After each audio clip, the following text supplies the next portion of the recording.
Bueno, el día de hoy me invitaron a poder conversar un poco sobre el tema de justicia y derechos humanos. Yo quisiera comentarles que lo he comentado ya en otras mesas en las que he participado recientemente, que yo en los últimos años me siento una persona bipolar, porque, y creo que así es un poco lo que pasa en este país.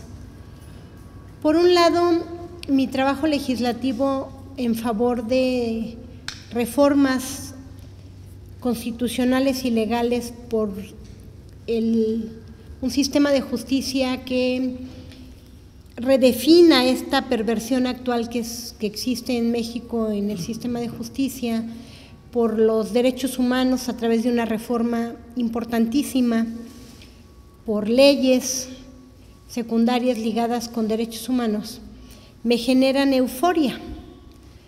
Pero en el mismo momento, la situación real que se vive en las calles, en las comunidades, el asesinato de un periodista más, el asesinato o la desaparición forzada de luchadores ecologistas como Evi Marcial hace ya 228 días, me generan una terrible tristeza.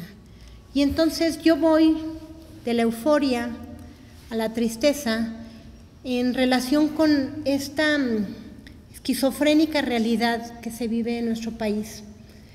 Si nosotros hiciéramos un listado de todo lo bueno que se ha logrado en términos legales en materia de justicia y derechos humanos, pues sería verdaderamente motivo de una fiesta. Pero todo eso no se corresponde con la conducta de los políticos que están a cargo de la operación del país. Entonces, empezando con esa idea, es decir, mi bipolaridad, en decir que me podrán acusar, y con razón, después de leer la introducción de esta revista, pues yo soy una gran reformista pequeño burguesa, así me asumo, por cierto, no, es lo que soy, que está intentando que este país tenga mejores leyes y que me da tristeza que no sirvan. Con esa confesión de mi naturaleza esquizofrénica, bipolar, quisiera decirles que en el año de 2011 se promulgó la reforma más importante en materia de derechos humanos que ha habido en los últimos, yo casi podría decir que en los últimos 70 años, que es la reforma constitucional que modificó 11 artículos. De estos 11 artículos, yo creo que el más importante, el que hubiera sido solamente él un parteaguas en materia de derechos, es el artículo primero. ¿Por qué? Porque el artículo primero constitucionaliza los derechos humanos, es decir, eleva a jerarquía constitucional los derechos humanos, pero no solo, eleva también a jerarquía constitucional todas las normas de derechos humanos que estén contenidas en tratados internacionales. Establece la obligación de prevenir, de investigar y sancionar y de reparar violaciones a derechos humanos. Y aparentemente uno pensaría, bueno, ¿qué importancia puede tener que los tratados internacionales en materia de derechos humanos y que las normas internacionales entren dentro del sistema jurídico mexicano? Pues tiene mucha importancia porque en los últimos años han sido precisamente sentencias de las Cortes Internacionales, de manera particular la Corte Interamericana de Derechos Humanos, con 5 sentencias. Voy a dejar fuera la sentencia de los derechos políticos de Jorge Castañeda, que intentó ser presidente como candidato ciudadano y hay una sentencia favorable a él de la Corte. Me voy a referir nada más a 5 sentencias que están marcando, junto con esta reforma constitucional y otras leyes, un parteaguas en lo que está pues construyéndose como un nuevo bloque de constitucionalidad. La sentencia de la Corte Interamericana en relación con el caso de la desaparición forzada de Rosendo Radilla, la sentencia de la Corte Interamericana en relación con el feminicidio en Ciudad Juárez, que se conoce como la sentencia de Campo Algodonero, que se refiere a unas jóvenes que fueron asesinadas en Ciudad Juárez y que hubo total impunidad en relación con este asesinato. La sentencia de la Corte Interamericana por la tortura a los ecologistas guerrerenses Teodoro y no me acuerdo el nombre del otro compañero, Rodolfo Montiel, que estuvo preso incluso en el estado de Guerrero, y las 2 sentencias por la violación sexual a Valentina y a Inés. De estas 5 sentencias, 4 de ellas se refieren a delitos de lesa humanidad cometidos por militares.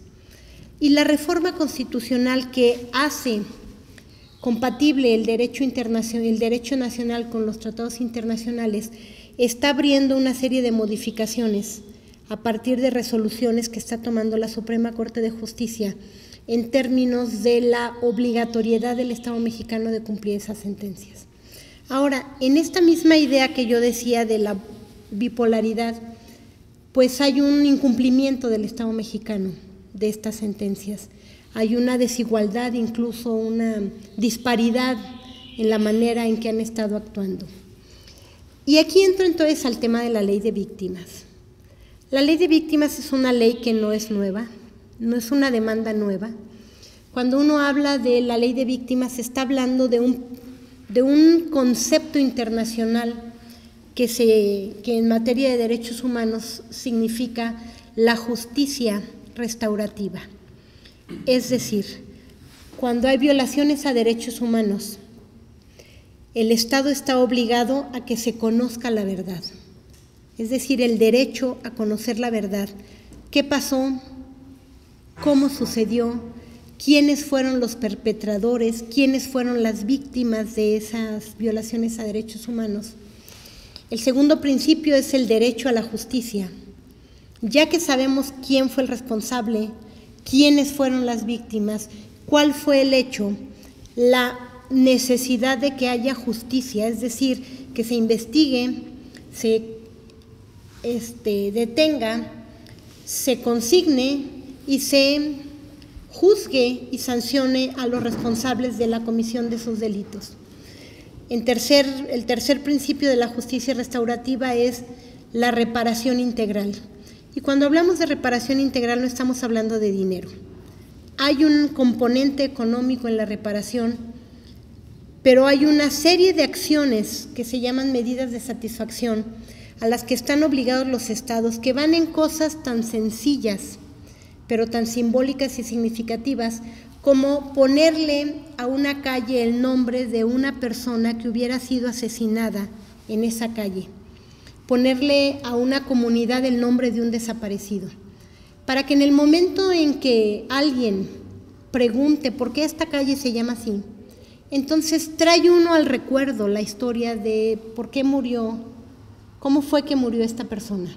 Esas son medidas de satisfacción que no tienen costos económicos y que tienen una representación simbólica muy importante.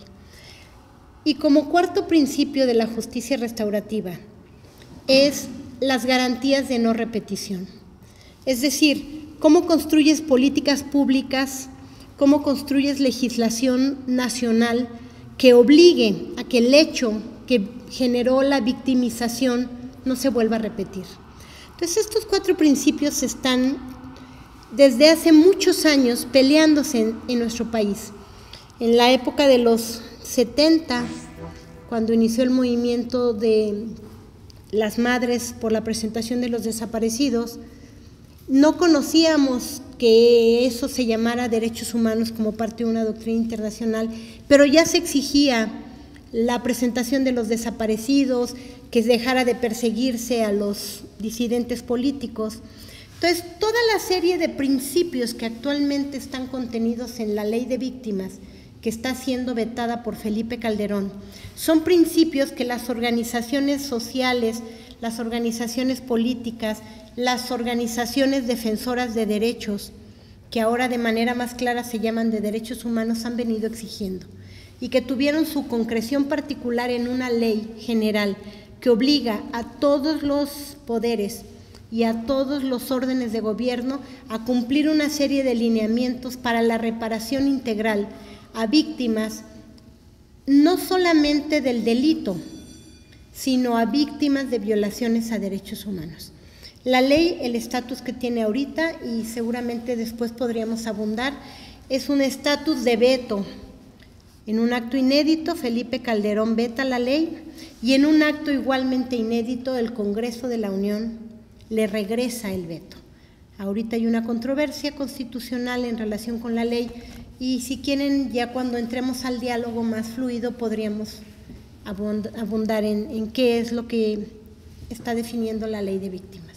Muchas gracias por su atención.